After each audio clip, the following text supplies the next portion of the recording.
Shri Gurupyo Namaha Harihi Om. Well, so second part. In the previous part we were talking about how there are three types of obstacles when you present the knowledge. And we have to be very aware of them because in the way society is spreading and growing and let's say the communication systems are very easy right now. You can just open the Google and write Vedanta and there will be different people telling different things about it. So we have to understand what is the traditional way and why the traditional way is so important to follow. And the importance is because it works. And working, we should not change it. And this is the topic of the second part.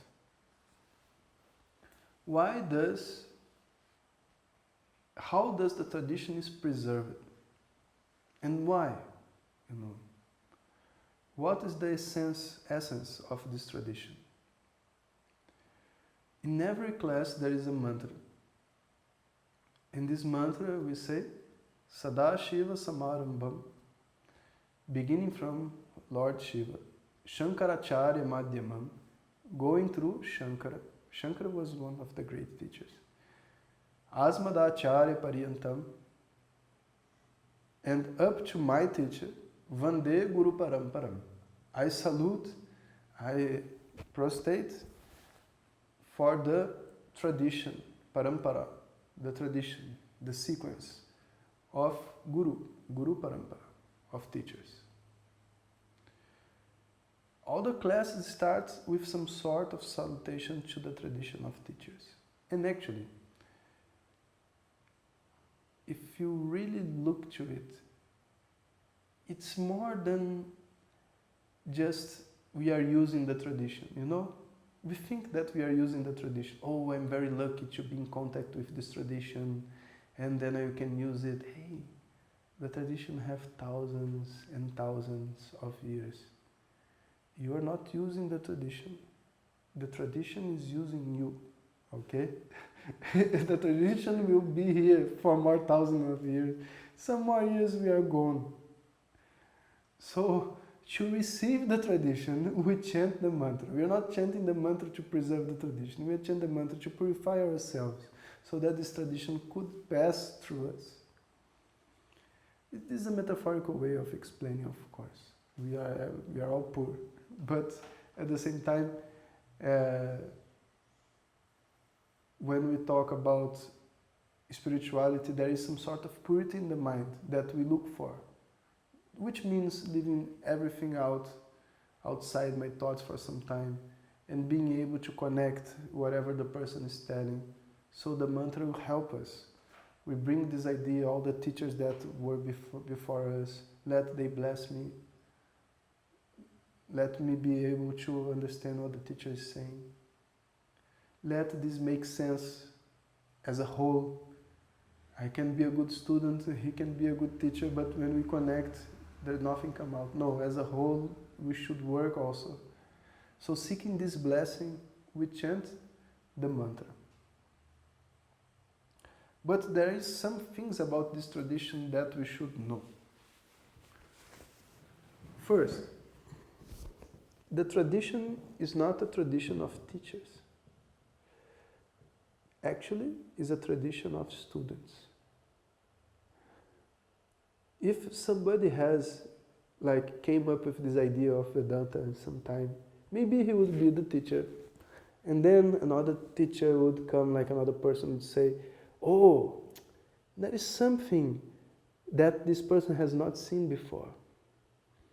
Ishvara is not only Atma, he is also Brahma. Okay, a second teacher. He came with a new idea. He presented in a new way. And look, it's very better.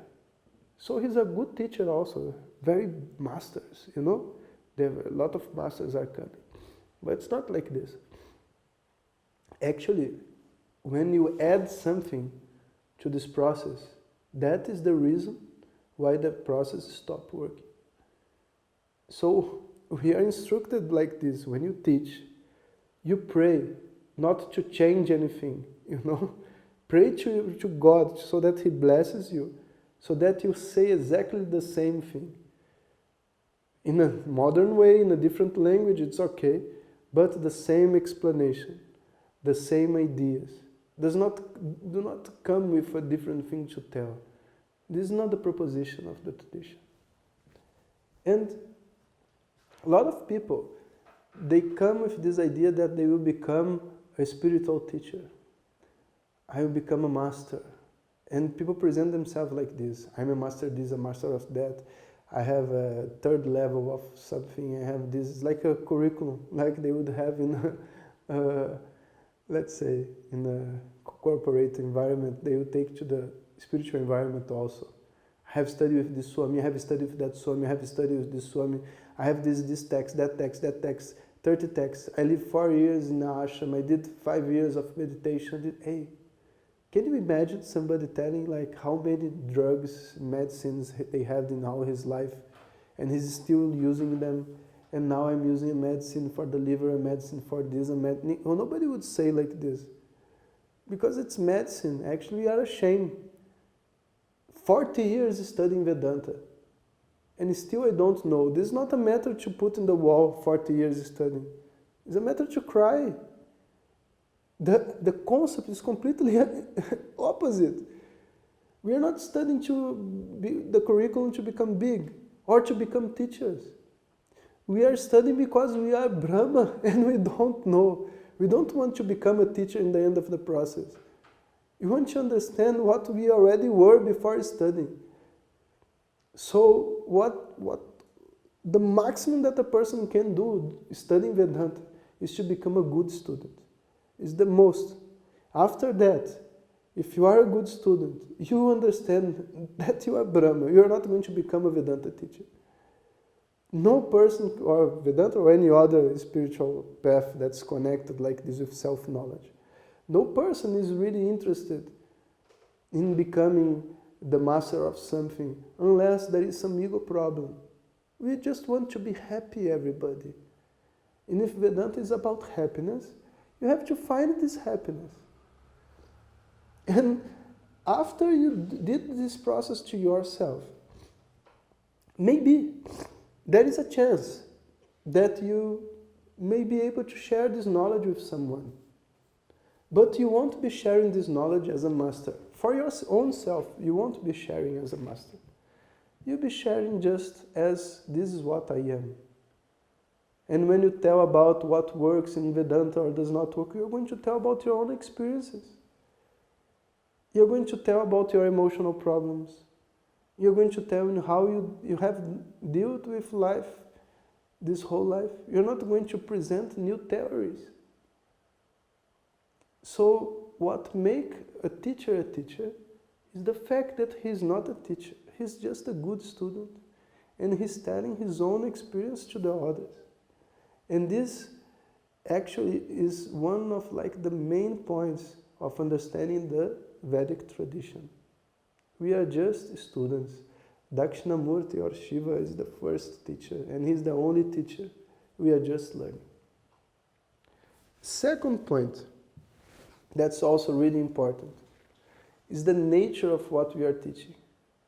If we are teaching about maybe physics, somebody can come with a better idea. So it's not about forces, mass, times, acceleration. I always say this in Portuguese. No. There are other things that influences the relations between bodies, like gravity. So when a body touches another body, it's not just the contact that makes this body goes. Gravity also pulls this body towards the other. Oh, that's true. I never thought about this. Yes, it's true. And also there is a magnetic force. When two things come together, what determines how they will go, which speed? It's not just about force. It's about some other things. And you can improve the equation. Each new scientist can go there and improve the equation. They have something else new to tell. A new star is discovered. Every year some scientists go and give a name to a new star. You can do chapati, chapati is the Indian bread, in different ways. You can find new ways of doing. Why not? It's just a chapati. You can have a different ingredient, a different taste, and all this is acceptable. But the message of Vedanta is that you are free. I am free. Okay, improve it. How are you going to improve I am free? I'm very free. So I'm very free means the other free was not free actually, you know. And this is not a very free. What does it mean, very free? You cannot improve. I'm totally free. Totally free and free is the same. It's supposed to be the same. Atma is the cause of the universe. You are the whole. Improve it. How to improve it? I'm telling that you are everything that exists. No.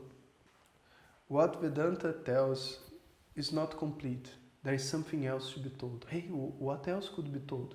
It's logically impossible. That is the only reason why the teaching can keep alive. Because everything that goes in the human mouth gets changed somehow. It's just gossip. It's just like if somebody tells, oh, Vishwanatha has come from Brazil with some students to the ashram. And they are wanting to see an elephant. Because in the ashram in the south they have elephants. The second person gets the message. Vishwanatha has came with an elephant. With the students from Brazil. The next one will get Vishwanatha is the name of an elephant that the students from Brazil gave to the ashram. In the end, you don't know what's going to happen. People are like this. What would make this knowledge survive? What makes it survive is that the nature of the message protects itself. You cannot mistake also, the freedom is getting down. The first teacher told I was free, but the second is telling that I am free, but it's a little less free. You cannot say this. I'm looking for happiness. Happiness is not going to change. Whatever happiness is, it will always be. And if I'm happy, I'm happy. I don't care. So everyone carries the thermometer that indicates if the message is being told properly or not. And the nature of the message, it protects itself. So what happened is that the tradition is the propagation of a knowledge that is so pure in its meaning that it is protected. The third thing that we have to learn about the Vedic tradition is that not everything is told in explicit letters, and it should not be told. Some people have to discover some love towards itself because they got this idea that they don't really love them. And to love themselves, they are not able to do it, so they start loving outside. And the love goes towards the teacher. And the teacher loves the person back, because the students are lovely also. And there is an exchange of energy actually, you know. And this person that has lack of love starts to get somehow more strong in her own personality. Just because of the fact that he is close to the teacher and he's able to trust. And he's able to surrender himself and to give himself. and then he feel loved, and then this somehow heals some inner emotional problems. This is not written in the books. This just happens like that. You have to be there in the tradition to see. You have to be in an ashram to know what is the importance of going to a temple. Why is it so special? There is no other way to explain. And then we are with a master, and then he explains exactly the same thing that the other one is telling. Maybe the other one is even older than him. But when you listen to that one, something changes inside of you, and you cannot explain why. Maybe there is some sort of connection between the two people, personality connection that helps. Maybe this person just have a blessing from Dakshinamurti and he's able to speak in a way that makes more sense to me. Who knows? This is not written anywhere. So the tradition has some things that are not really explainable. We just know that it works like that. When we meet a teacher, we do namaskaram. You can put the logic that you want, it will have a logic. You do namaskaram because it's an attitude of like prostration, and it shows respect and this and that. The teacher is not looking for respect. And actually, when you receive a namaskara, you are in a big trouble because now you have to pass the namaskara to someone. So whenever you receive a namaskara, you are instructed also. You just close your eyes and think of your teacher and give the namaskara to him and go. Because remember, you are not a teacher, you are a student. Always a student. So, why a person is doing a namaskara? Every day in the morning we meet the teacher, we do a namaskara. Why you are doing the namaskara? Hey, don't ask why. The complexity of the mind is so huge. There are such many problems that we cannot understand how they work and we cannot understand ourselves. The solution we cannot understand completely also. It's like any disease. We cannot understand how it comes. We just take a medicine and we don't understand how the medicine works, but we take it out. So the Vedic tradition is full of these things. And the relation between student and teacher is the most important thing on the whole process. So, these three aspects, they are there in the Vedic tradition, and we have to appreciate them. First aspect. Who remembers?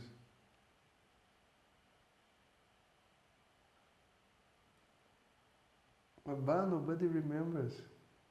I have to put a forecast. Good memory is also important. There are no teachers. First aspect. There are no teachers. All these ideas of being a teacher and these people is teaching is all an ego problem. Lose everything. Try to become the best student. Just keep this in mind. It's a blessing. There are no teachers. Second point.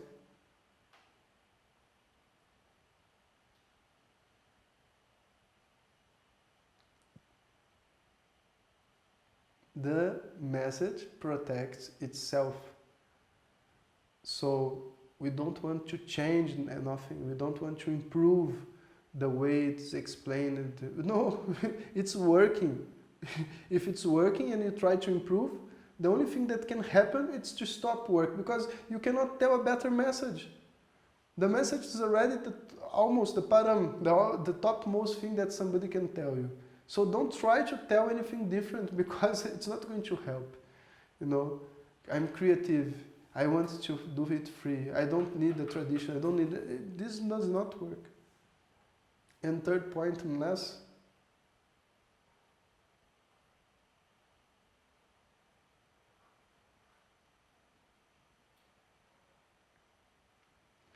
there are some unexplainable things that are not written, but they make the chemistry, yes. The chemistry that is necessary for the knowledge to work. there are a lot of elements that are just part of the tradition, that you cannot explain in words, but it is there. And one of the most important things is the relation between teacher and student. It's something to be developed. Somehow on the relation, some magic things happen. We just get like, we are able to, see ourselves in a different way. Maybe we get a little bit of the mind of the teacher borrowed to ourselves because we get close to them, and we just like, every time I remember Puja Swamiji, Gloria, and all the teachers that I have studied, we just like fell in love. That's how it worked. We just fell in love. We just say, my God, these people are just so nice. And this is a sensation that we have, because of the role that they play. It's not about themselves, it's the role that they play, And when we listen to them and we listen to the knowledge and all this, there is something else that's not only the knowledge, something that nourishes our personality. And that thing is very important. So we don't want to be innovative. We don't want to do it in a different way because I think that will work also, Because there is a purpose in everything. We cannot understand everything at the same time, so we try to stick to the tradition and let things happen. Of course, we are not dumb. If we see that things are not going properly, we ask, we hold back. This is, of course, But we have to take a chance and try, and see how it goes. So, this is the second part. We end here today. And as I was telling you, our next class will not be tomorrow. It will be on Sunday. Okay, same time. Om Purnamadav Purnamidam Purnat Purnamudachyate Purnasya Purnamadaya Purnameva Vashishyate. Om Shanti Shanti Shanti. Hare Om Shri